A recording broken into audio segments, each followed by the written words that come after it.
Hello learners, welcome back to my channel. So here in this video we are going to discuss all the gate question related to the SRTF algorithm. What is SRTF? Shortest remaining time algorithm. It is actually a preemptive version of SJF. So we have discussed the theoretical part and understood the concept of preemptive SJF, that is SRTF, in the last video. Or in this video we will be covering all the gate questions that have been asked related to SRTF. So the first question is, it has been asked in the gate 2006, where the three processes are given. Their arrival time and burst time have been given. The arrival time of process P1, P2 and P3 is 0, 2, 6 respectively, and 10, 20, 30 are the burst time of those processes. And the question was the number of context switching. The number of context switch occur during scheduling of these three processes using SRTF. Okay तो ये solve करने के लिए और एक और चीज़ mention है. What is that? Just avoid the context switch at the start and at the end. ठीक है, तो let's schedule it first. So at the time 0 we have only one process, that is process P1. So we schedule the process P1 at time 0. For how much time? Because it is SRTF, we will be doing it for the next arrival time of a process, and the next arrival is process P2, that is at time 2. So till time 2 we can execute the process P1. So once we execute, so here the time has been changed. Now 8 burst units have been remained for the process P1. Now here the two processes are there in the ready queue, process P1 and P2, but SRTF schedule the process which is having the shortest burst time.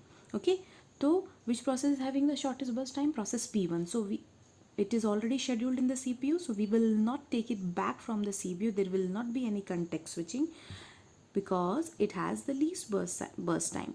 So it will be executed till what time? At time 6, till time 6. 2 plus 4, 6, 4 time unit और execute हो गया.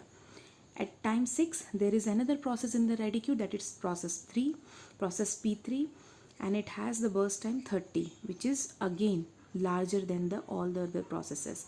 So process P1, which is already executing in the CPU, so we'll continue executing process P1. Then no context switching will be there. For how much time? For the total time unit, because there is no other processes arriving at the queue then. Okay, so for how much time? 6 plus 4, 10 time unit. After that, the process P1 has completed its execution. It has to switch. So process P2 will be assigned because it has the shorter burst time. So here there is a first context switch is occurring. So now there is no other processes are arriving, so the shortest burst time process are scheduled. So process P2 is scheduled for how much time? For 20 time unit. 10 plus 20 is 30, and then one more process which have been left, that is P3, and 30 plus 30 is 60. So in this way there is another context switch. Okay, so how many context switching are there? This is 1 and this is 2. Here also another context switch was there, but it has been mentioned that avoid the context switching of the start and the end. So there is only 2 context switch, so total number is 2. The answer is 2.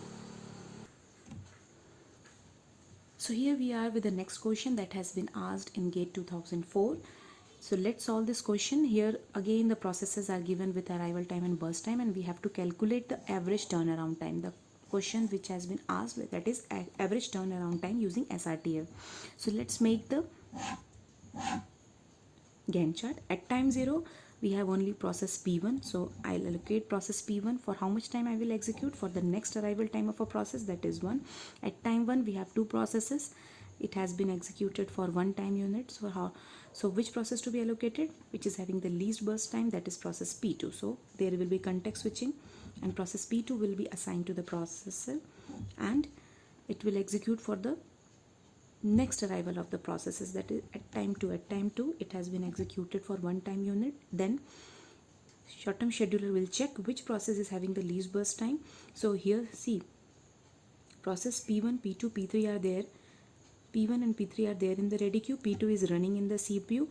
Among all these three processes, which is having the least burst time? The process which is allocated to the CPU. So there will not be any context switching. It will execute again till the next arrival of the process. So process P2, there will not be, this is not context switching.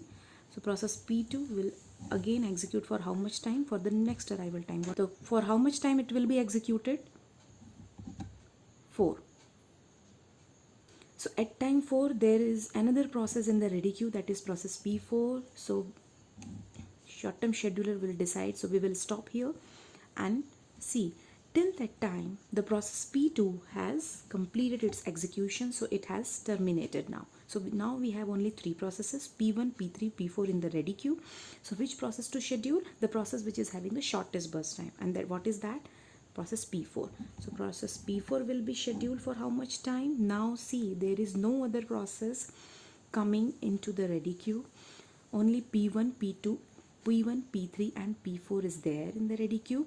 So now it will work as a non-preemptive SGF. Okay, so once the process which has been selected with the least burst time allocated to the CPU, it will execute till the finish. Okay, so how much time it will take? For one time unit it will execute, and then it has been executed, and then process P3 will be assigned because it has 3 and P1 has 4 burst units. So P3 will execute, and for how much time? 3 time unit, 5 plus 3 8, and then P1. So P1 will execute for 4 more burst time unit, so 12. So in this way we have calculated this. Let's calculate the completion time. Completion time is, always check the completion time in the preemptive version from the right hand side. So what is the completion time of P1? That is 12, P2 4, P3 8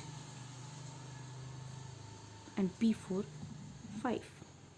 Okay, then turnaround time. What is turnaround time? It is completion time minus arrival time. So 12 minus 0, 12, 4 minus 1, 3, 8 minus 2, 6, 5 minus 4, 1. Then waiting time. It is turnaround time minus burst time. 12 minus 5. Then 3 minus 3, it is 0. 6 minus 3, 3. 1 minus 1, 0. As you can cross check up कर सकते हैं. You can cross check it, like process P1 has arrived at 0 and it has been scheduled at 0, but after 1 it has been allocated at 8. तो 8 minus 1 7, इसलिए 7 आया. और देखो बाकी P2 का 0 क्यों आ रहा है? एक बार एलोकेट हुआ, पूरा एग्जीक्यूट हो गया, तो वेटिंग टाइम है ही नहीं. जब अराइव हुआ तभी एलोकेट हो गया, no waiting time. In the same way P4, whenever it has arrived, it has been allocated to the CPU and it has completed its execution. So P2 और P4 का waiting time 0 आ रहा है, confirm है. P3 देखिए, P3 को allocate कब किया? 5, और अराइव कब हुआ? 2. तो 5 minus 2 3, और कहीं वो वापस आया नहीं तो 3, right. So in this way we can calculate now. खैर यहाँ एवरेज टर्न अराउंड टाइम पूछा था, तो वेटिंग टाइम निकालने की ज़रूरत तो नहीं थी. So average turn around time is 22 in. So what is average turnaround time is 22 divided by number of processes, that is 4, 5.5, and it is given in the options, so you can select that answer. Okay, so here it is the next question that is asked in GATE 2011, where the processes are given with the arrival time and burst time, and average waiting time has to be calculated using SRTF. So let's make a Gantt chart. At time 0, here it is millisecond में दिया हुआ है, तो आपको इसे घबराने की बात नहीं है.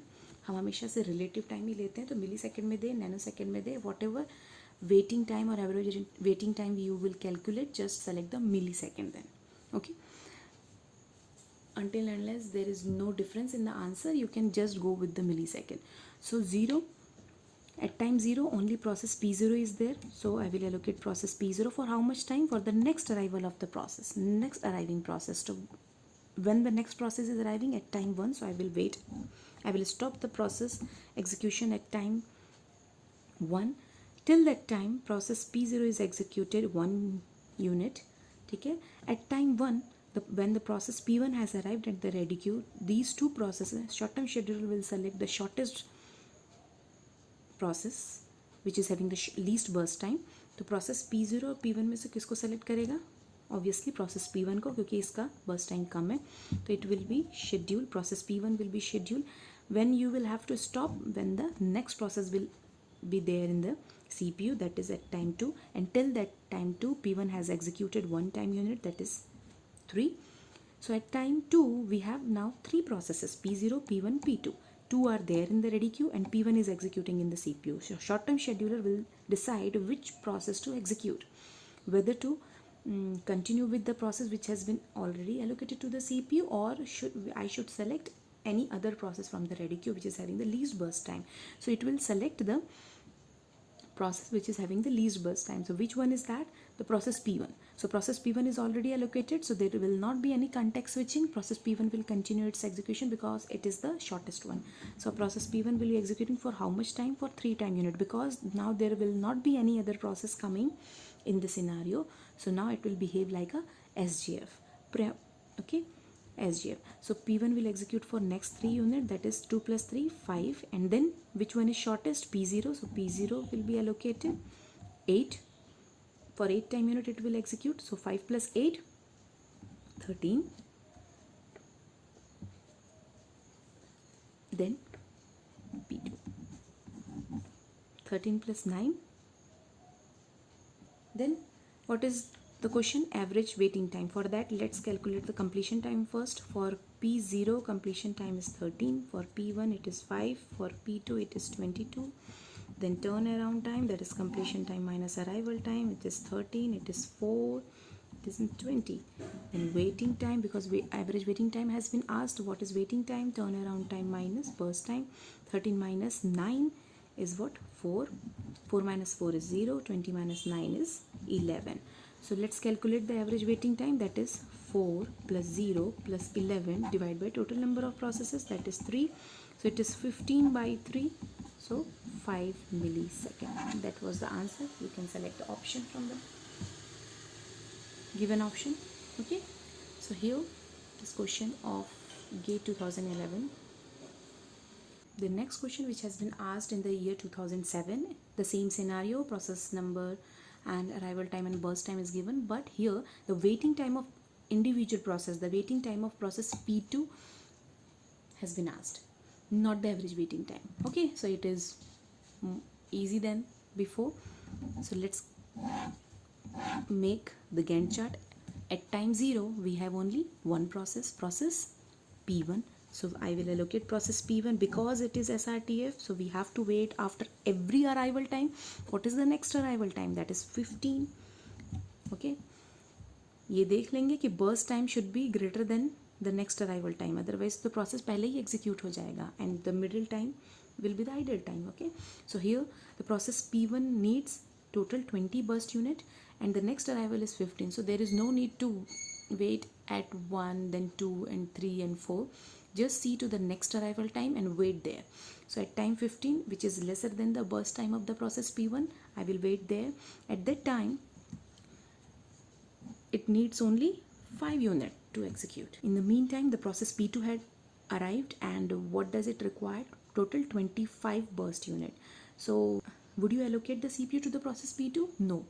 We have two processes. The least burst time process is process P1. So we will continue the execution of process P1. So there will not be any context switching. P1 will execute for how much time? For the next arrival time.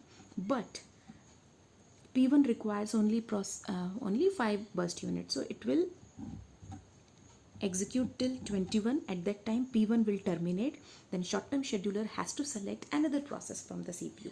ठीक है, तो यहाँ पर ये हो रहा है एक context switching. The first context switching is here because P1 has terminated. There is now the CPU is idle, the short-term scheduler has to select another process from the ready queue, and there is only one process, that is process P2. So process P2 will be selected and it will be assigned to the processor.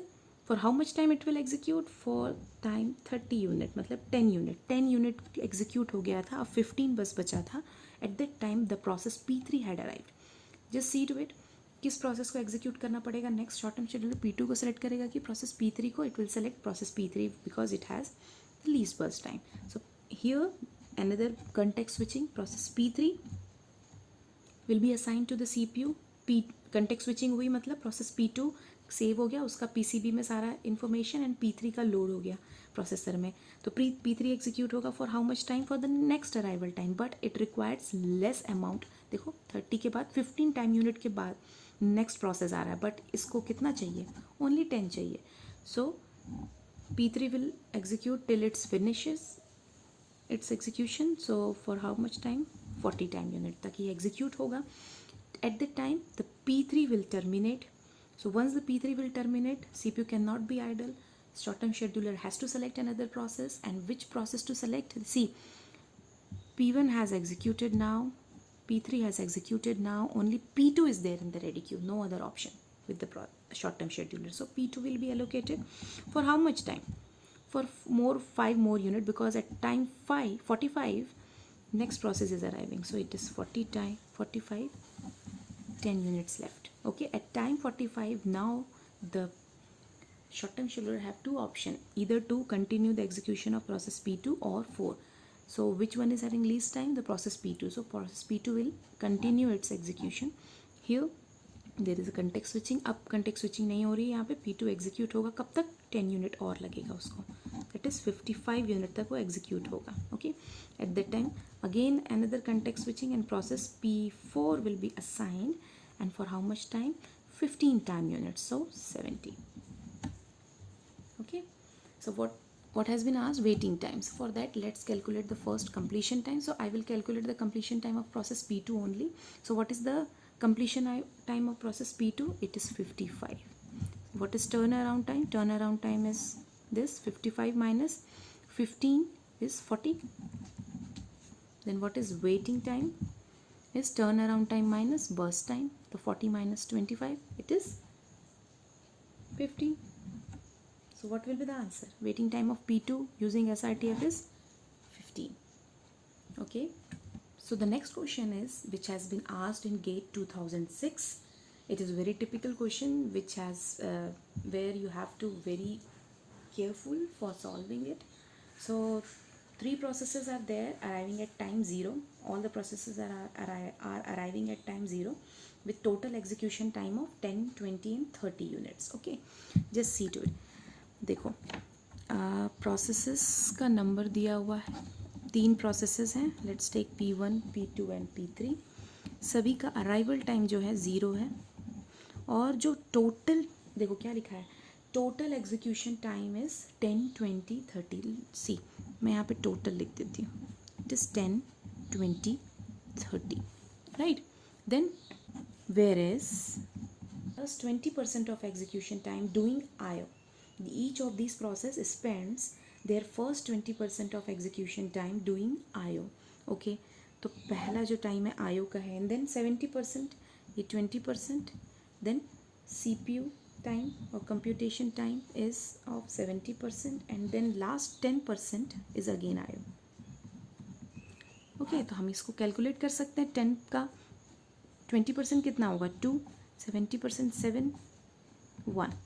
ठीक है, तो मतलब जब process P1 आता है तो पहले वो IO ऑपरेशन करने जाता है for 2 time units, and then it will go for CPU computation for 7 time units, and then at last it does IO operation for 1 time unit. Okay,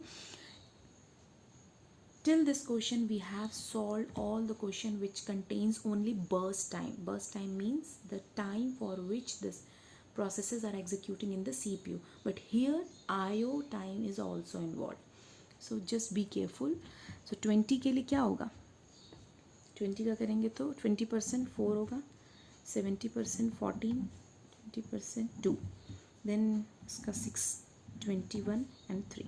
So this is the scenario which has been given and we have calculated everything.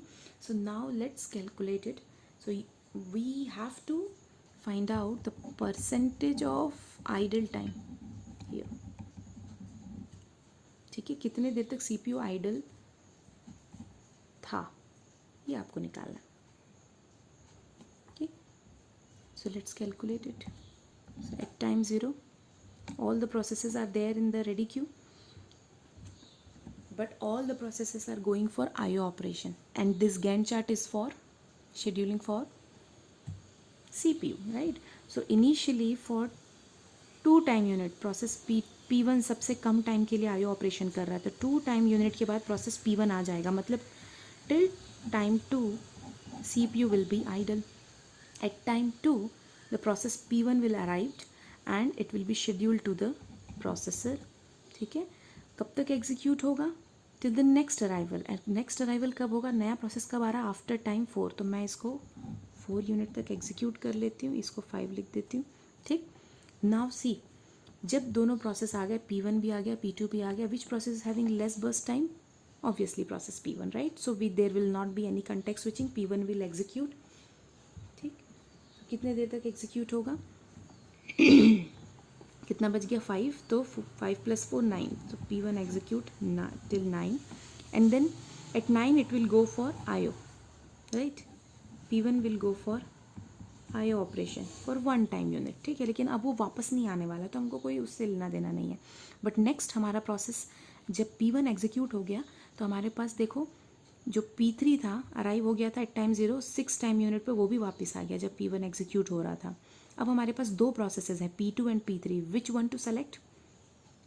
Which is having the least burst time? Which one is? P2. So P2 will be selected and because it is least one, now no other processes will come, so it will work as an SGF. So ये क्या हो जाएगा? P2 23 तक and then P3 44 तक. ठीक, at time 44 जब P3, देखो जब तक ये सब एग्जीक्यूट हो रहे थे तब तक जो P2 है इसके बाद IO ऑपरेशन करने गया, P2 यहाँ पर IO ऑपरेशन करने गया, it has completed its IO and then P3 went for IO operation after completion for how much time? For 3 time unit. 44 + 3 is 47. So what are the total time unit for that time CPU is idle? See, for my point of view this last 3 units should not be taken, but if I see the options which are provided here with this question, when I go for 2 time unit the answer will not match. Because of that I am saying that you have to add this time and this time for idle time calculation. So idle time calculation हम करते हैं तो क्या होगा? here 2 time unit के लिए idle था, यहाँ पे +3. ठीक है, idle time 2 + 3 divided by 47. Total time unit यही निकालते हैं, ऐसे निकालते हैं ना CPU यूटिलाइजेशन. इनिशियली हमने बहुत बार किया है. 5/47. सो ये करीब 10 पॉइंट कुछ ऑप्शन आएगा, 10 पॉइंट परसेंटेज. ओके, तो आइडल टाइम परसेंटेज आपको निकालना है, तो यहाँ पे ये 100 से आपको मल्टीप्लाई करना पड़ेगा. परसेंटेज ऑफ आइडल टाइम बोला इसलिए 10 point something % will come. Okay, so for my point of view these last 3 units should not be taken, because at time 44 अगर कोई और प्रोसेस भी आता है तो वो एग्जीक्यूट हो जाएगा CPU में. CPU यहाँ पे आइडल नहीं है, CPU के पास कोई काम ही नहीं है, प्रोसेसेस ही नहीं है, तो how you can take it as an idle time, right? तो प्रोसेसेस हैं और CPU एग्जीक्यूट नहीं कर पा रहा है तो हम उसको आइडल टाइम बोलेंगे, राइट? बट यहाँ पर ऐसा नहीं है, प्रोसेसेस ही नहीं है तो उसको आइडल टाइम नहीं बोलना चाहिए. But there no options were matching there, so this is the answer. So here we have completed 5 to 6 question of gate related to the SRTF. Hope you have got all those concept or solving the questions. Okay, if you have liked this video please hit the like button and please subscribe my channel for the next video. In the next video we will be discussing the round robin algorithm. Okay, thank you so much. See you till then.